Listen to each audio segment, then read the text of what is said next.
কেমন আছো তোমরা সবাই? আশা করি ভালো আছো, আমিও ভালো আছি। পুরো ফ্যামিলি মিলে ঘুরতে চলে এসেছি তারাপীঠে। তো স্টেশনে নেমে গিয়েছি রামপুরহাট জাংশন। তো এখন স্টেশন থেকে গাড়ি করে আমরা পৌঁছে গিয়েছি তারাপীঠে। তো লাগেজ নিয়ে আমি, মা, ঠাকুমা বসে রয়েছি, কারণ বাবা আর আমার হাজব্যান্ড গিয়েছে হোটেল ঠিক করতে। তখন ভোর 4:30 বাজে।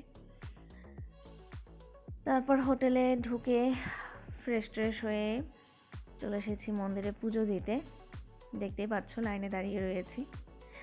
সেদিন শনিবার ছিল, প্রচণ্ড ভিড় ছিল। যাই হোক, ভালো মতো পুজো দিয়েছি, মায়ের দর্শন করেছি। তোমরাও পারলে এসে এখানে পুজো দিয়ে যেও, ঘুরে যেও, আশা করি ভালো লাগবে। তো চলো, দেখা হচ্ছে নেক্সট ভ্লগে। ভালো থেকো সবাই, বাই বাই।